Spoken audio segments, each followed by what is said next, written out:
এবং সর্বশেষ জুলাই আন্দোলনে আমাদের সেই মেধাবী তরুণরা, মেধাবী ছাত্ররা সবাই মিলে যে আন্দোলনটি গড়ে তুলেছিলেন, আমরা 5 আগস্ট সেদিন দেখেছি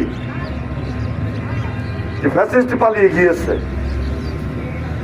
কিন্তু ষড়যন্ত্র এখনো থেমে নাই।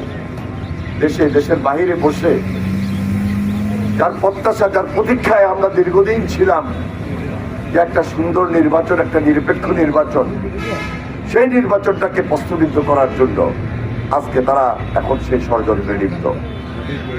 এবং সেই ষড়যন্ত্রে লিপ্ত হওয়ার পিছনে আপনারা লক্ষ্য করবেন, যারা খুব বেশি অপরাধ করেছে, চিহ্নিত অপরাধী, চিহ্নিত সন্ত্রাসী, কারা তাদেরকে শেল্টার দিয়েছে, কারা তাদেরকে শেল্টার দিচ্ছে, এটা খুঁজে বের করে নিতে হবে। এই দায়িত্বটুকু আমার, আপনার প্রিয় এলাকাবাসী, উপস্থিত সুধীবৃন্দ, নির্বাচনী পরিবেশ তৈরি করার জন্য এই অন্তর্বর্তীকালীন সরকার তারা খুব চেষ্টা করছেন, আমরাও সহযোগিতা করছি। আমার বিশ্বাস সকল রাজনৈতিক দল এগিয়ে আসবেন। এটা শুধু একটা সরকারের দায়িত্ব নয়, শুধু বিশেষ কোনো দলের দায়িত্ব নয়, সকলের দায়িত্ব। এই নির্বাচনটাকে পাহারা দিতে হবে।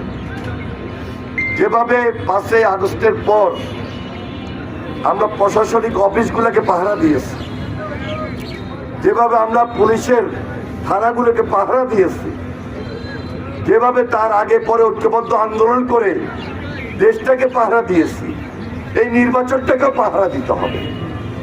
নির্বাচনটাকে পাহারা দিয়ে বাধা বিপত্তি, ষড়যন্ত্র, এগুলোকে আমাদের মোকাবেলা করতে হবে।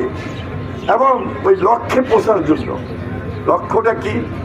একটা নিরপেক্ষ নির্বাচন, লক্ষ্যটা কি? একটা শান্তিপূর্ণ নির্বাচন, যে নির্বাচনটা খুব বেশি প্রয়োজন।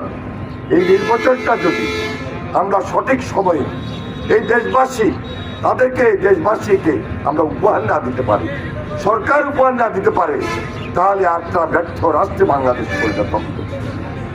আমরা কোনোভাবেই এই বাংলাদেশকে শহীদ রাষ্ট্রপতি জিয়া রহমানের যে স্বপ্ন ছিল, ওই স্বপ্ন বাস্তবায়নের জন্য, ওই স্বপ্নটাকে আমরা টার্গেট পয়েন্টে পৌঁছানোর জন্য, যেটি পরবর্তীতে বেগম খালেদা জিয়া তারেক রহমান লক্ষ্যে পৌঁছার জন্য এখন পর্যন্ত লড়াই সংগ্রাম করে রাজধানীর এবার কেয়ার হসপিটালে তিনি শুয়ে আছেন। তিনি অসুস্থ অবস্থায়ও আমাদের মনোবল, আমাদের সাহস, শ্রদ্ধার জায়গায় রয়েছেন। নতুন